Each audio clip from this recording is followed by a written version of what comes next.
नमस्कार जी। तो आज की क्लास का टॉपिक रहेगा सौरमंडल। तो चलिए सौरमंडल से रिलेटेड बहुत इम्पोर्टेंट और सौरमंडल की संरचना और सौरमंडल में जितने भी ग्रह होते हैं उनके बारे में आज हम इम्पोर्टेंट जो भी एनसीईआरटी की पॉइंट ऑफ व्यू से इम्पोर्टेंट रहता है वो सब कुछ पढ़ेंगे। तो चलिए शुरू करें। और क्लास बहुत ज़्यादा लंबी नहीं होगी तो प्लीज़ क्लास को एंड तक ज़रूर देखें, क्योंकि सीटेट अगर आप क्वालिफाई करना चाहते हो तो सीटेट का सबसे फेवरेट और सबसे इम्पॉर्टेंट टॉपिक यही है सौरमंडल। तो कम से कम 2 या 3 नंबर्स आपके पक्के हो सकते हैं। तो इस क्लास को ज़रूर एंड तक देखिए। और क्लास में जितने भी मतलब ग्रहों के बारे में मैंने बताया हुआ है तो वो बहुत ही ज़्यादा ब्रीफली और उनके बारे में एक-एक चीज़ आपको बताऊँगी मैं। चलिए शुरू करें आज की क्लास। बीच में स्किप करके बिल्कुल मत जाइएगा। अपने फ्रेंड्स के साथ इस क्लास को ज़रूर शेयर कर दीजिएगा। और अगर आपने अभी तक चैनल को सब्सक्राइब नहीं किया है तो प्लीज़ चैनल को भी ज़रूर सब्सक्राइब कर लीजिएगा। तो चलिए शुरू करें सौरमंडल। तो सौरमंडल होता क्या है? सबसे पहले तो हमें ये पता होना चाहिए कि सौरमंडल में है क्या-क्या? उसमें मतलब उसकी संरचना क्या है? उसमें क्या-क्या उसमें इंक्लूड है? तो सौरमंडल के अंदर जो है वो 8 ग्रह हैं। सबसे पहले तो यहाँ पर लिखा हुआ है कि सौरमंडल में सूर्य आता है और सूर्य के बाद जो आते हैं वो 8 ग्रह आते हैं, यानी कि 8 प्लैनेट्स मिलकर और साथ में केवल 8 प्लैनेट और सूर्य मिलकर ही नहीं सौरमंडल को की संरचना करते हैं, बल्कि इनके साथ मिलकर उपग्रह यानी कि सैटेलाइट्स भी होते हैं, कुछ अन्य खगोलीय पिंड भी होते हैं जैसे क्षुद्र ग्रह और जो है वो उल्कापिंड। ठीक है? तो ये सब कुछ मिलकर जो है वो सौरमंडल का निर्माण जो है वो करते हैं। ठीक है? सब कुछ मतलब कि सूर्य आएगा, 8 ग्रह आएँगे, उपग्रह आएँगे और कुछ अन्य खगोलीय पिंड इसमें आएँगे, जैसे कि क्षुद्र ग्रह और उल्कापिंड। ठीक है? तो ये सब कुछ मिलकर जो है वो सौरमंडल का निर्माण जो है वो करते हैं। ठीक है? तो सब कुछ जब इसके अंडर आ जाता है तो सौरमंडल का निर्माण जो है वो होता है। चलिए अब हम बात करें सौरमंडल के सबसे प्रमुख पार्ट यानी कि सूर्य की बात करें। ठीक है? तो सूर्य जो है वो सौरमंडल के केंद्र में स्थित है। ठीक है? कहाँ पर है? सूर्य जो है वो सौरमंडल के बिल्कुल केंद्र में है, बिल्कुल सेंटर में है। ठीक है? ये बहुत बड़ा है। ठीक है? ये सूर्य जो है वो सौरमंडल के केंद्र में सबसे बड़ा है। ठीक है? और अत्यधिक गर्म गैसों से निर्मित है। तो बहुत ज़्यादा जो वार्म गैसेज़ हैं इसमें तो उनसे ये बना हुआ है। ठीक है? सूर्य जो है वो अत्यधिक गर्म गैसों से इसका जो है निर्माण हुआ है। ठीक है? तो आगे है कि सूर्य जो है वो उसमें प्रकाश एवं ऊष्मा का एकमात्र स्रोत है। कहाँ का? ये सौरमंडल में जो है वो वहाँ में प्रकाश और ऊष्मा का एकमात्र स्रोत यही है। ठीक है? तो सूर्य जो है वो प्रकाश और ऊष्मा का सौरमंडल का एकमात्र स्रोत है। ये पृथ्वी के से लगभग जो है वो 15 करोड़ किलोमीटर दूर है। ठीक है? तो ये क्वेश्चन भी पूछा जा सकता है कि सूर्य जो है वो पृथ्वी से कितना दूर है? तो सूर्य जो है वो पृथ्वी से कितना दूर है? ये है 15 करोड़ किलोमीटर दूर है। ठीक है?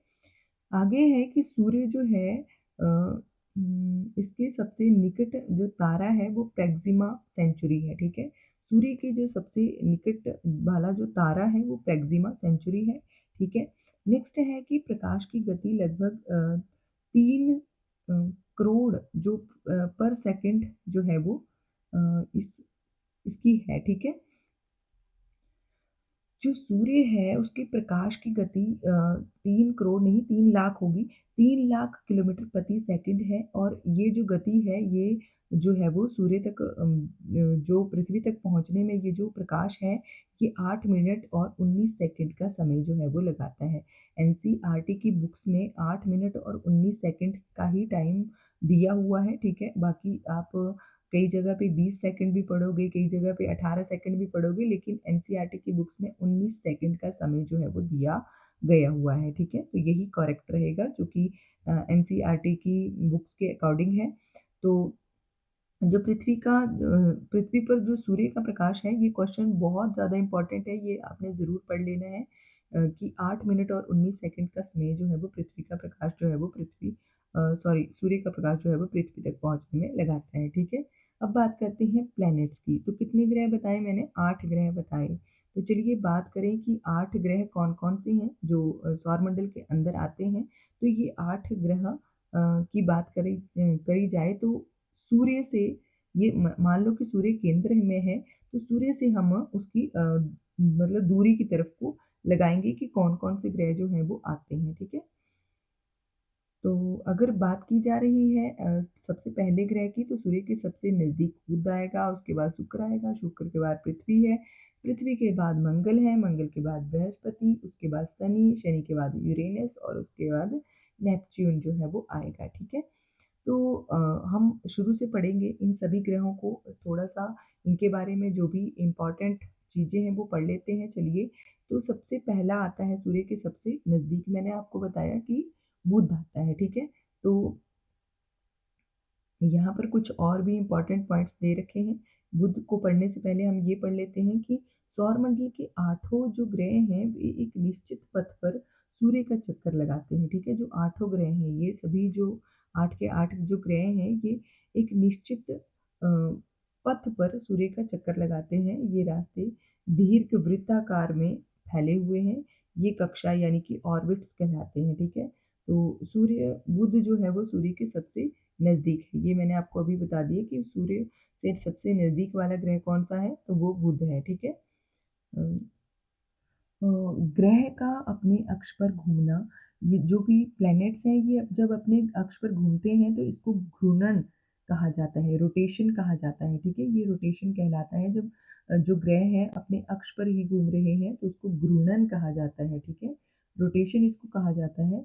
नेक्स्ट है कि सूर्य के चारों ओर एक स्थिर कक्ष में पृथ्वी की गति को परिक्रमण कहते हैं, ठीक है? सूर्य के जब चारों ओर जब एक स्थिर कक्ष में पृथ्वी घूमती है तो उसको परिक्रमण जो है वो कहते हैं, ठीक है?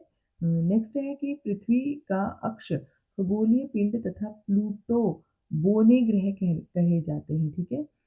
नेक्स्ट है कि सूर्य और यूरेनस को छोड़कर सभी ग्रह जो हैं वो सूर्य की जो घड़ी की सुई होती है उसकी विपरीत दिशा में परिभ्रमण करते हैं।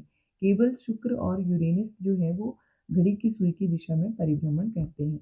यानी कि अगर आपको कहा जा रहा है कि एक यहाँ पर अगर वॉच बना दी जाए तो सूर्य की आपको पता है घड़ी की सुई इस तरफ को चलती है, ठीक है? इस तरफ को, ठीक है? तो केवल यूरेनस और शुक्र ही ऐसे हैं जो इस तरफ को चलते हैं, बाकी के ग्रह सभी इस तरफ को चलते हैं, ठीक है? तो ये सबसे इम्पोर्टेंट है। तो घड़ी की सुई के विपरीत दिशा में कौन-कौन से घूमते हैं, ये आपने ज़रूर याद रखना है। केवल शुक्र और यूरेनस को छोड़कर बाकी सभी जो है वो घड़ी की सुई के विपरीत दिशा में ही परिभ्रमण जो है वो करते हैं, ठीक है? अब बात करते हैं सबसे पहले ग्रह है बुध ग्रह की, ठीक है? तो बुध ग्रह जो है यानी कि मरकरी इसको इंग्लिश में कहा जाता है। तो मरकरी जो है ये 8 ग्रहों से में सबसे छोटा ग्रह है, ठीक है? सबसे जो छोटा ग्रह है वो बुध है, ठीक है? ये सूर्य के सबसे नज़दीक ग्रह है, ठीक है? ये मैंने आपको अभी बता दिया और दिखा भी दिया कि सूर्य के सबसे नज़दीक वाला ग्रह है और सबसे छोटा ग्रह है ये। इसका कोई उपग्रह नहीं है, ठीक है? इसका स्वयं का कोई उपग्रह नहीं है। उपग्रह भी मैं आपको बताऊँगी कि होता क्या है उपग्रह, ठीक है? उसकी बात हम आगे करेंगे। सबसे पहले तो आप ये जान लो कि इसका कोई भी उपग्रह नहीं है, ये सबसे छोटा है आकार में और ये सूर्य के सबसे नज़दीक है। और ये परिक्रमण करने में इसका जो परिक्रमण काल है यानी कि सूर्य के चारों ओर घूमने का जो काल है वो 88 दिन है, ठीक है? 88 डेज़ में ये सूर्य का चारों ओर जो है वो चक्कर लगा लेता है, ठीक है? नेक्स्ट हमारा दूसरा ग्रह आता है शुक्र ग्रह। सबसे इम्पोर्टेंट और सबसे ज़्यादा क्वेश्चन जो सीटेट में पूछे जाते हैं, वो इसी ग्रह से रिलेटेड पूछे जाते हैं। चाहे आप असर्शन और रीज़न में ले लो, चाहे आप क्वेश्चन की फॉर्म में ले लो, सबसे ज़्यादा क्वेश्चन अगर पूछे जाते हैं, तो वो शुक्र ग्रह से ही पूछे जाते हैं, तो इसको ध्यान से पढ़ना है, ठीक है? तो सबसे पहले तो मैं आपको बता दूँ कि ये जो शुक्र ग्रह है, यानी कि वीनस इसको कहा जाता है, ये पृथ्वी के सबसे निकटतम ठीक है, ये पृथ्वी के सबसे निकटतम है क्योंकि आपने पढ़ा होगा अभी मैंने आपको पीछे बताया कि जो तीसरा ग्रह है वो पृथ्वी है। तो आप इस तरह से एक मैं आपको बना के बताऊँ कि इस तरफ सूर्य है, उसके बाद बुध है और बुध के बाद शुक्र है और शुक्र के बाद पृथ्वी है। तो ये वीनस है, ये अर्थ है, ये मरकरी है और ये सन है, ठीक है? तो अगर यहाँ पर बात की जा रही है कि ये पृथ्वी के सबसे निकटतम है, तो वीनस जो है वो अर्थ के बिल्कुल नज़दीक है, ठीक है? अर्थ के बिल्कुल साथ में ही है और ये सूर्य के दूसरा निकटतम ग्रह है क्योंकि बीच में मरकरी है, तो ये सूर्य के दूसरा सबसे निकटतम ग्रह है, ठीक है? ये हो गया और उसके बाद यहाँ पढ़ते हैं कि सौरमंडल का सबसे गर्म ग्रह जो है वो वीनस है, ठीक है? सबसे गर्म ग्रह अगर पूछा जाता है, यहाँ पे मैंने की पॉइंट्स में भी लिखा हुआ है कि सबसे चमकीला ग्रह इसको कहा जाता है, सबसे गर्म ग्रह ये होता है और पृथ्वी की बहन भी वीनस को ही कहा जाता है, ठीक है? पृथ्वी की जुड़वा बहन इसको कहा जाता है वीनस को। नेक्स्ट है कि भोर का तारा इसको कहा जाता है और सांझ का तारा इसको कहा जाता है। यहाँ पर पढ़ लेते हैं कि वीनस प्लैनेट यानी कि शुक्र ग्रह को ये नाम जो है कौन सा नाम? शुक्र नाम इसका। इसका जो शुक्र नाम पड़ा है ये कौन से किस कारण से पड़ा है? इसका ये नाम जो है वो प्रेम और सुंदरता की देवी रोमन देवी जो है उनके नाम पर ये नाम जो है वो दिया गया है शुक्र नाम इनको, ठीक है? इस ग्रह को शुक्र नाम जो दिया गया है वो प्रेम और सुंदरता की देवी जो रोमन देवी है उनके नाम पर ये दिया गया है। तो पूछा जा सकता है एग्जाम में, बहुत ज़्यादा चांसेस हैं कि शुक्र ग्रह का नाम जो है वो किस कारण इसका नाम जो है वो शुक्र पड़ा है, ठीक है? अब यहाँ पर है कि शुक्र जो है वो चंद्रमा के बाद रात के समय में आकाश में सबसे चमकीला ग्रह है, ठीक है? इसीलिए इसको सबसे चमकीला ग्रह कहा जाता है। ये रात को कौन होता है आसमान में? चंद्रमा होता है, ठीक है? तो रात को चंद्रमा के बाद अगर देखा जाए तो सबसे चमकीला अगर आसमान में कुछ भी दिखता है तो वो वीनस ही दिखता है, ठीक है? शुक्र ग्रह ही दिखता है। इसे पृथ्वी की बहन, जुड़वा बहन कहा जाता है, ठीक है? पृथ्वी की जुड़वा बहन इस ग्रह को कहा जाता है, क्योंकि वीनस प्लैनेट का द्रव्यमान और आकार पृथ्वी के आकार के बराबर ही है, ठीक है? इसका जो द्रव्यमान है और पूरा आकार जो है वो एकदम से पृथ्वी के समान ही है, ठीक है? इसका कोई उपग्रह नहीं है, ठीक है? इसका भी कोई सैटेलाइट नहीं है, ठीक है? स्वयं का कोई सैटेलाइट इसका नहीं है, ठीक है? शुक्र ग्रह को भोर का तारा यानी कि मॉर्निंग स्टार और सांझ का तारा इवनिंग स्टार भी कहते हैं। क्यों कहते हैं? इसका भी मैं कारण बताती हूँ आपको, क्योंकि ये सुबह के समय जो है वो जैसे सूर्य कहाँ से उगता है पूर्व दिशा से, ठीक है? तो ये सूर्य सुबह के समय ईस्ट में होता है यानी कि पूर्व दिशा में होता है और शाम को जब सूरज जा रहा होता है यानी कि ढल रहा होता है उस समय ये भी इवनिंग में ही होता है, ठीक है? तो इसको सांझ का तारा इसलिए कहा जाता है, ठीक है? ये भी पश्चिम दिशा में ही होता है, ठीक है? इसलिए इसको सांझ का तारा कहा जाता है, ठीक है? चलिए बात करें अब अपने स्वयं के ग्रह की यानी कि अर्थ की। तो अर्थ जो है ये एकमात्र ऐसा ग्रह है जिस पर जीवन है, ठीक है? जिस पर कि प्राणी जो है वो निवास करते हैं, ठीक है? वो एकमात्र ऐसा ग्रह है कि इवन की अभी कोशिश हो रही है जैसे मंगल की और मंगल पर भी जैसे पानी की खोज वगैरह की जा रही है, तो लेकिन अभी तक भी पृथ्वी ही एकमात्र ऐसा ग्रह है जिस पर जीवन जो है वो संभव है, ठीक है? तो पृथ्वी के बारे में अब हम पढ़ लेते हैं। तो पृथ्वी के बारे में यहाँ पर दिया हुआ है कि जो पृथ्वी है ये सूर्य से दूरी के हिसाब से पृथ्वी जो है वो तीसरा ग्रह है, ठीक है? तीसरा ही हुआ ना, मरकरी हुआ, उसके बाद वीनस हुआ, उसके बाद पृथ्वी आई, ठीक है? तो ये सूर्य की दूरी के हिसाब से ये तीसरा ग्रह है, ठीक है? और आकार में जो पृथ्वी है ये 5वाँ सबसे बड़ा ग्रह है, ठीक है? अगर इसके साइज़ की बात की जा रही है तो ये 5वाँ सबसे बड़ा ग्रह है, ठीक है? यहाँ पर लिखा हुआ है कि ध्रुवों यानी कि पोल्स जो होते हैं इसके पास ये थोड़ी-सी चपटी है, ठीक है? अगर मान लिया जाए कि अगर आपसे पूछा जाए कि पृथ्वी गोल है? तो गोल नहीं है पृथ्वी, पृथ्वी कैसी है? अंडाकार शेप में है यानी कि चपटी है थोड़ी-सी। इसी कारण इसके आकार को भू-आब की भी कहा जाता है। भू-आब क्यों कहा जाता है? भू-आब का अर्थ क्या होता है? भू-आब का अर्थ है पृथ्वी के समान आकार, ठीक है? अब यहाँ पर क्या लिखा हुआ है? यहाँ पर है कि जो पृथ्वी है उसके पास केवल एक उपग्रह है, ठीक है? इसके पास अपना एक सैटेलाइट है, ठीक है? सैटेलाइट पृथ्वी के पास अपना एक है, उसको क्या कहा जाता है? उसको चंद्रमा कहा जाता है, ठीक है? देखने पर पृथ्वी जो है वो नीले रंग में दिखाई देती है, बिल्कुल नीला रंग इसका दिखाई देता है और क्यों दिखाई देता है नीला रंग? नीले रंग के दिखाई देने का भी एक कारण है क्योंकि इसके 2 तिहाई सतह पर पानी ही है, पानी, ठीक है? ये पानी से ही बिल्कुल एकदम से कवर्ड है, इसका लगभग 2 तिहाई पार्ट जो है वो पानी से ही कवर्ड है, इसलिए इसका रंग जो है वो नीला दिखाई देता है और इसलिए इसको नीला ग्रह भी कहते हैं, ठीक है? तो ये भी आपसे क्वेश्चन पूछा जा सकता है कि नीला ग्रह कौन से ग्रह को कहते हैं? तो नीला ग्रह पृथ्वी को कहते हैं, ठीक है? और नेक्स्ट यहाँ पर दिया हुआ है कि पृथ्वी जो है वो चपटी है, ठीक है? ये तो मैंने आपको बता ही दिया, लेकिन पृथ्वी अपने अक्ष पर एक घूर्णन पूरा करने में 23 घंटे 56 मिनट और 4.9 सेकंड का समय लेती है, ठीक है? एक अपने अक्ष पर घूर्णन करने में, ठीक है? पृथ्वी जो है ये अपने अक्ष पर लंबवत 23.5 डिग्री झुकी हुई है, ठीक है? अगर आपसे पूछा जाए कि पृथ्वी कितनी झुकी हुई है तो 23.5 डिग्री जो है वो पृथ्वी झुकी हुई है, ठीक है? इसी कारण इस पर विभिन्न प्रकार के मौसम आते हैं, ठीक है? ये झुकी हुई है इसी कारण इसके ऊपर जो मौसम है वो चेंजेस होते रहते हैं, जैसे कि समर आता है, विंटर आता है, ये जो मौसम चेंजेस होते हैं, ये इसके झुके हुए के कारण ही होते हैं, ठीक है?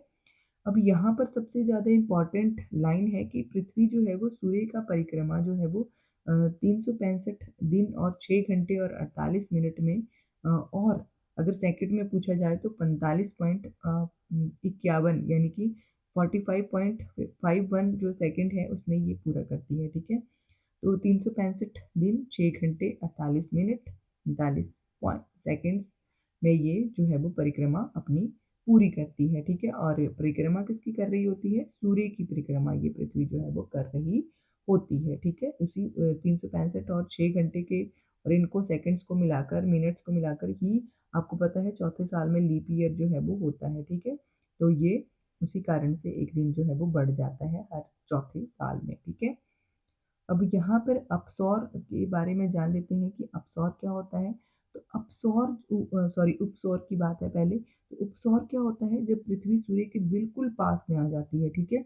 जब मान लो कि ये सूर्य है और ये पृथ्वी है। अब ये चक्कर काट रही है तो ज जब ये बिल्कुल नज़दीक आ जाएगी सूर्य के तो उस टाइम को कहा जाता है तो उसको अपसौर जो है वो कहा जाता है। उपसौर जो है वो कहा जाता है, ठीक है? और ये उपसौर की स्थिति जो है वो 3 जनवरी को होती है, ठीक है? 3 जनवरी को होती है तो ये आपसे पूछा जा सकता है कि पृथ्वी सूर्य के सबसे नज़दीक कब होती है? तो 3 जनवरी को। अब अपसौर की बात हो रही है तो अपसौर भी पढ़ लेते हैं जब पृथ्वी सूर्य के बिल्कुल अधिकतम दूरी पर होती है, ठीक है? चक्कर काटते-काटते वो सूर्य के बिल्कुल दूर चली जाती है, ठीक है? ये सूर्य है और ये बिल्कुल दूर चली गई है तो इसको कहते हैं अब अपसौर, ठीक है? अपसौर जो है वो कब होता है? ये 4 जुलाई को, ठीक है? 4 जुलाई को जब एक तरह से बरसात और गर्मी ही होती है उस टाइम पर ये सबसे ज़्यादा दूरी पर होती है तो उस टाइम पर अपसौर जो है वो होता है, ठीक है? अब बात करें हमारे सौरमंडल के चौथे ग्रह की चौथा ग्रह कौन-सा है? मंगल ग्रह है, ठीक है? मंगल ग्रह ग्रह यानी कि मार्स प्लैनेट की बात की जा रही है, ठीक है? तो मार्स प्लैनेट जो है वो इसको लाल ग्रह भी कहते हैं, ठीक है? कौन-सा ग्रह कहते हैं? लाल ग्रह भी कहते हैं। और क्यों कहते हैं, ये भी मैं आपको बताती हूँ कि ये जो ग्रह है ये दूसरा सबसे छोटा ग्रह है, ठीक है? दूसरा सबसे छोटा ग्रह, पहला कौन-सा था? बुध ग्रह था, ठीक है? यहाँ पर इस ग्रह पर जो है वो लौह ऑक्साइड की अधिकता के कारण इसका रंग जो है वो लाल दिखाई देता है, इसलिए इसको लाल ग्रह कहते हैं, ठीक है? तो लौह ऑक्साइड की अधिकता के कारण एक एग्जाम में क्वेश्चन पूछा गया था कि मंगल ग्रह का रंग जो है वो लाल क्यों दिखाई देता है? तो लौह ऑक्साइड की अधिकता के कारण, ये आपने ज़रूर याद रखना है, ठीक है? इस ग्रह के 2 उपग्रह हैं। अब ये पहला ऐसा ग्रह आया है, जो पृथ्वी थी उसका 1 उपग्रह था, लेकिन जो मंगल है इसके 2 उपग्रह हैं और उनका नाम है फोबोस और डीमोस, ठीक है? फोबोस और डीमोस ये 2 ग्रह हैं मंगल ग्रह के। तो आपसे एग्ज़ाम में पूछा जा सकता है कि फोबोस और डीमोस जो हैं वो किस ग्रह के उपग्रह हैं, ठीक है? तो मंगल के हैं। तो मंगल को पृथ्वी से नंगी आँखों से भी दिखाई दे सकता है, ठीक है? मंगल जो है वो पृथ्वी से नंगी आँखों से भी दिखाई दे सकता है। बात करते हैं 5वें ग्रह की, तो 5वाँ ग्रह है जुपिटर यानी कि बृहस्पति, सबसे इम्पोर्टेंट और सबसे ज़्यादा क्वेश्चन पूछे जाने वाला, यानी कि 2-3 ऐसे ग्रह हैं जिनसे बहुत बार एग्ज़ाम में क्वेश्चन जो है वो पूछे जाते हैं। तो बृहस्पति जो है इसकी अगर बात की जाए जुपिटर की, तो जुपिटर जो है ये सौरमंडल का सबसे बड़ा ग्रह है, ठीक है? सौरमंडल का ये सबसे बड़ा ग्रह है और अपने अक्ष पर ये सबसे अधिकता यानी कि सबसे अधिक तेज़ी से परिक्रमा करने वाला ग्रह है, ठीक है? ये अपने अक्ष पर सबसे ज़्यादा तेज़ी से ये जो है वो परिक्रमा करता है, ठीक है? ये मात्र 9 घंटे 56 मिनट में अपने अक्ष पर घूर्णन को पूरा कर लेता है, ठीक है? 9 घंटे 56 मिनट में ही ये अपने जो घूर्णन है उसको पूरा कर लेता है, ठीक है? बात करते हैं अब नेक्स्ट ग्रह की, तो नेक्स्ट है नेक्स्ट है शनि ग्रह। तो शनि सैटर्न प्लैनेट की बात करें तो ये दूसरा सबसे बड़ा ग्रह है। पहला मैंने सबसे बड़ा बताया आपको बृहस्पति, ठीक है? जुपिटर के बाद अगर कोई बड़ा साइज़ में है तो वो है शनि ग्रह, ठीक है? तो शनि दूसरा सबसे बड़ा ग्रह है और इस ग्रह के चारों ओर वलय हैं। वलय यानी कि यह ग्रह है तो इसके चारों तरफ ये एक तरफ से ऐसे इस प्रकार से होता है, इसको वलय कहते हैं, ठीक है? तो ये जो है शनि ग्रह है, ठीक है? इसके चारों ओर वलय है, ठीक है? तो इस शनि ग्रह के 62 उपग्रह हैं, ठीक है? कितने टोटल 62, ठीक है? 62 इसके उपग्रह हैं, सैटेलाइट हैं, जिनमें टाइटन जो है टाइटन टाइटल, ठीक है? टाइटन जो है वो सबसे बड़ा उपग्रह है, ठीक है? तो ये शनि ग्रह का सबसे बड़ा उपग्रह है, ये आपने नाम इसका याद रख लेना है। अब बात करते हैं 7वें ग्रह यानी कि अरुण ग्रह की, यूरेनस की। तो यूरेनस जो है इसका जो खोज है इसकी खोज की थी विलियम हर्चेल ने, ठीक है? 1781 में, ठीक है? 1781 1781 में विलियम हर्चेल ने इस ग्रह की खोज की थी, ठीक है? इसको लेटा हुआ ग्रह भी कहते हैं, ठीक है? इसको लेटा हुआ ग्रह भी कहते हैं। एग्ज़ाम में क्वेश्चन पूछा जा सकता है कि लेटा हुआ ग्रह किसको कहते हैं? तो अरुण ग्रह को कहते हैं, यानी कि यूरेनस को कहते हैं। और इसके टोटल कितने उपग्रह हैं? इसके टोटल हैं 27 सैटेलाइट्स, ठीक है? 27 सैटेलाइट्स हैं। अब बात करते हैं कि वरुण ग्रह यानी कि नेपच्यून, ठीक है? सौरमंडल का सबसे आखिरी ग्रह और सबसे दूरी पर। अब यहाँ पे लिखा हुआ है कि सूर्य से दूरी के अनुसार ये सबसे दूर है, ठीक है? सूर्य से दूरी के अनुसार ये सबसे दूर है, यानी कि यहाँ पर सन था, तो यहाँ पर जो नंबर वाइज़ सभी ग्रह होते गए तो सबसे दूर जो आएगा वो वरुण आएगा, ठीक है? तो ये सूर्य से सूर्य के दूरी के अनुसार सबसे दूर ग्रह है और ये सबसे ठंडा ग्रह है, ठीक है? ये सबसे बिल्कुल एकदम से ठंडा ग्रह है। अब ठंडा क्यों है? क्योंकि सूर्य से सबसे दूर है तो यहाँ तक इतनी ज़्यादा रोशनी और इतना ज़्यादा ताप जो है वो नहीं पहुँच पाता, तो इसलिए ये सबसे ठंडा ग्रह है। और इसके कितने उपग्रह हैं, कितने सैटेलाइट्स हैं? 14 सैटेलाइट्स हैं इसके, ठीक है? अरुण ग्रह के लगभग 14 उपग्रह हैं, ठीक है? अब बात की जाती है कि उपग्रह होते क्या हैं? सैटेलाइट्स क्या होते हैं? तो वो भी हम पढ़ लेते हैं कि सैटेलाइट्स क्या होते हैं और इनका क्या काम होता है। तो सैटेलाइट्स जो होते हैं कुछ आकाशीय पिंड अपने ग्रह की परिक्रमा करते हुए सूर्य की परिक्रमा करते हैं। अब कुछ आकाशीय पिंड हैं वो एक ग्रह को चुन लेते हैं, जैसे कि पृथ्वी का मैंने सैटेलाइट बताया आपको चंद्रमा, ठीक है? तो वो चुन लेते हैं, उसके चारों तरफ जो है वो चक्कर लगाते हैं और वो क्या करते हैं कभी-कभी कभी-कभी नहीं, आकाशीय जो पिंड हैं वो अपने ग्रह की परिक्रमा करते हुए सूर्य की परिक्रमा भी करते हैं, ठीक है? ये सूरज की परिक्रमा भी करते हैं और अपने ग्रह की परिक्रमा करने के कारण इन्हें जो है वो उपग्रह कहते हैं, ठीक है? उस ग्रह का जहाँ जिसके चारों तरफ ये घूम रहे हैं ना उसकी उसी ग्रह का इसको उपग्रह भी कह दिया जाएगा, ठीक है? जैसे चंद्रमा पृथ्वी की परिक्रमा करता है तो ये पृथ्वी का एकमात्र प्राकृतिक उपग्रह है, ठीक है? जो अपने आप पृथ्वी को मिला हुआ है प्राकृतिक रूप से, तो वो ये एकदम से प्राकृतिक उपग्रह है। मानव निर्मित उपग्रहों की बात अगर की जा रही है जिससे क्वेश्चन पूछा जा सकता है, तो भारत में आर्यभट्ट, एजुसेट, ठीक है? और जो ओसन सेट हैं ये ओसन सेट ये इस नाम के उपग्रह जो हैं वो बनाए गए हैं। तो भारत में सबसे पहला जो उपग्रह बनाया गया था, ठीक है, मानव निर्मित, वो आर्यभट्ट है। आर्यभट्ट, एजुसेट और जो ओसन सेट है ये 3 जो है वो उपग्रह हैं। अब बात अगर उपग्रहों की हो रही है तो चंद्रमा को हम कैसे छोड़ सकते हैं? क्योंकि मैंने अभी आपको बताया कि चंद्रमा जो है वो सबसे बड़ा प्राकृतिक ग्रह है, ठीक है? और ये मतलब बड़ा तो नहीं कह सकते लेकिन प्राकृतिक कह सकते हैं। तो ये प्राकृतिक ग्रह है इसका उपग्रह है ये पृथ्वी का, ठीक है? तो चंद्रमा के बारे में, मून के बारे में हम पढ़ लेते हैं कि ये पृथ्वी का एकमात्र उपग्रह है। इसका व्यास यानी कि इसका डायमीटर जो है वो क्या है? पृथ्वी के व्यास की केवल 1/4 है, ठीक है? पृथ्वी के व्यास के 1/4 भाग के बराबर है ये। तो ये जो है ये पृथ्वी से चंद्रमा की दूरी लगभग 3,84,400 किलोमीटर है, ठीक है? तो पृथ्वी से जो चंद्रमा की दूरी है वो इतनी है, ठीक है? 3,84,400 किलोमीटर।